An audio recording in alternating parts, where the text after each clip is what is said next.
Part of growing up is to struggle, and sometimes that brings with it frustration. And some now are encouraging parents to make their kids frustrated, to put challenges and obstacles in their kids' way that purposefully gets them frustrated so they can, quote, learn how to make decisions. But the idea of putting challenges in front of our kids can be a dark place for us. Because for many parents, we feel the pressure to help our kids not struggle, to help them feel good about the position that they're in or who they are or what challenges are before them. So is this practice of putting challenges in front of our kids to frustrate them really helpful? We're going to look at that next in the Celebrate Kids podcast. Don't be afraid of the dark. Be careful with stars. Not every light is gonna guide you, baby. Not every light is gonna guide you.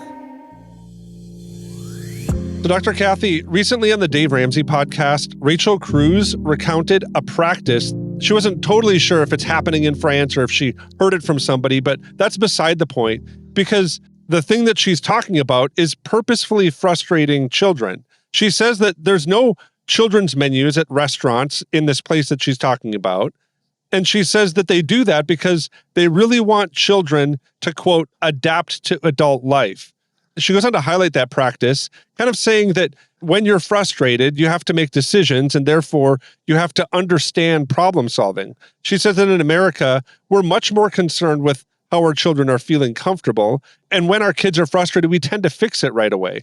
So Dr. Kathy, I don't want to take what Rachel's saying out of context. She does kind of clarify her thoughts a bit more at the end where she says that she's kind of talking about the right kind of frustration and how that's good, but that there's frustration, obviously, that's bad. But I find myself kind of at war with a certain Bible passage, and it might be because I'm a dad, where it says, fathers, don't exasperate your kids. And I always walk a really thin line on that because of dad jokes and all of the things that come with just being an active dad, that you see the world differently, you think something's funny, and then you find out that your kids didn't really think it was that funny. So I'd like to hear you kind of explain this a little bit. Is there a place where we should kind of frustrate our children? Or is frustrate really the best word to use here? What are your thoughts with kind of what Rachel's talking about? Yeah, it's fascinating. I think in most cases, I would say, no, we should not purposefully frustrate our children. I think the mistake that we make is rescuing them too soon when they're frustrated so that they do not learn how to problem solve on their own. Again, one of the reasons I wrote the Resilient Kids book. Let me talk just for a second about the situation, whether it be in France or somewhere else. It's so disrespectful. No, they want children to adapt to adult life, but they're not adults. They're children. And they have a right to, mac and cheese and chicken strips, and there's plenty of years down the road where they'll figure out how to live like an adult. So that kind of frustration, I think it's disrespectful. That's a character issue that we take very seriously here at the ministry. I think it's totally inappropriate. I would also say, and I would think that parents would agree with me, that when our children are frustrated, they don't make decisions wisely. Let me say for me, if I'm frustrated, I don't think clearly. So this woman is saying that when you're frustrated, you have to make decisions. So therefore, you have to understand problem solving. No, I know a lot of kids who are frustrated and give up. I know kids who get frustrated and get angry. And they don't make wise decisions and they don't attempt to solve problems because their emotions are not, in a good space. And so I agree that we do not exasperate our kids. I'm glad that as a dad, of course, that you know that. And I would want us to be very, very cautious about this. Yeah, I think, Dr. Kathy, knowing that and practicing it are two different things. And I don't know if I'm always in the place of always practicing it. But I think that kind of goes to my next question, where you've talked a lot about this idea of resiliency. And I think that sometimes, dad jokes or exasperating our kids or maybe even frustrating them can be seen that we're kind of working to build strength for them. How much of conflict or frustration or obstacles do you think that parents should kind of allow to be in place or maybe even put in place to build strength? I mean, is that even a good practice?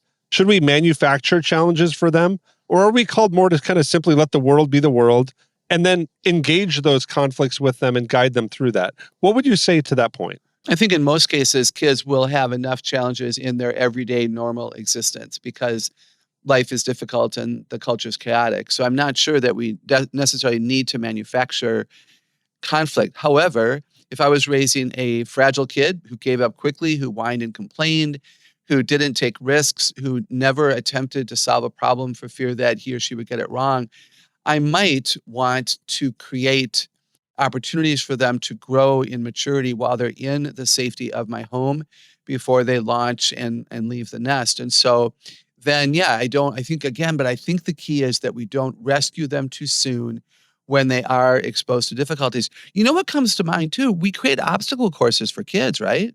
I mean, one of the things in the summer, let's have fun in the backyard. I'm going to create an obstacle course.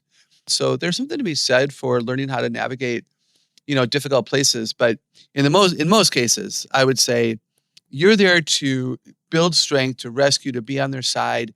And you cannot afford for the kids to think that you're not on their side. So be careful of creating the mess, but be there to help them solve it when they're ready. Yeah, I think that's really helpful. I think that goes to also what I think maybe behind the spirit a little bit of Rachel's perspective. At least maybe I'll put myself in those shoes. I could see myself agreeing with Rachel, and sometimes maybe I would say I agree with her, based on the fact that sometimes when kids struggle, I think that parents can feel like it's almost a grade on how well they're parenting. And adult leaders might kind of feel somehow responsible for kids who have a hard time maybe after graduation or later on in life, that maybe we should have been able to do something that helped them avoid that. What would you say to the parent in that perspective, knowing that our kids are going to struggle? But I think for many parents, we want to avoid that because we feel like we're somehow kind of responsible for keeping them from looking like they're struggling or from not knowing what they should do later in life. How should parents feel about this? These are complicated issues, right? I certainly don't want parents to think that when kids struggle, it's always your fault. One of the reasons that parents rescue kids too early is they can't handle their own emotional turmoil when they watch, my kid doesn't know how to do this and I don't want him to be embarrassed. And so then we rescue and we embarrass them in that way. And then they never learn. And then on their own, they're going to be struggling even more so. So we do need to be really careful of this. To the parent who is concerned about a child who did not launch well, I would say, did you do the best you knew how to do in the moment? One of the things that's really hard about parenting is we look back with today's wisdom. So today you know some things that you did not know when your child was 16. If you would have known them when your child was 16, you probably would have done them.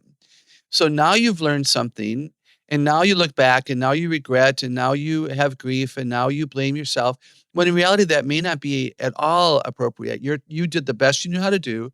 Your child has chosen, independently of you, to make some decisions that haven't turned out well, to stay connected so they come back and say, Dad, what should I do next time? Like, that would be my dream for the families who are listening, that you stay connected, that you don't give up, that you look for the apology, you forgive, you reconcile, you walk forward out of the mess and all of that. Complex topic, but I hope those thoughts are helpful. Dr. Kathy gives some great insight and some great wisdom here.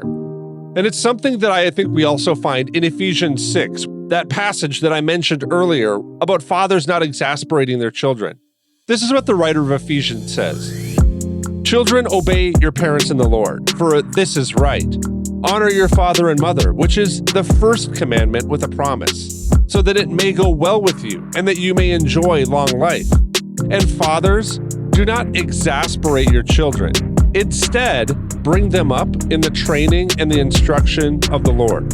I know that for many of you, that's what we're working to do. We're working to bring our children up in the instruction of the Lord so that when we look to them, that there's an affinity for the role that we play in their life to honor us so that it may go well with them as they have long life on the earth. And I think parenting in the way that Dr. Kathy's talking about, that we remain connected even during tough times and even looking back at mistakes that we may have made. Well, I don't know. I just think that a connected family is a bright light in this dark cultural moment. And I hope that that's an encouragement for you. Stay connected with your kids. Talk to them and inspire inside of them a love for your heart and for your heart for them and a heart for the Lord that gives them confidence in these moments. I want to thank you for listening to the Celebrate Kids podcast in our daily segment, Facing the Dark. On behalf of Dr. Kathy Cook, I'm Wayne Stender, and I'm looking forward to seeing you here again tomorrow.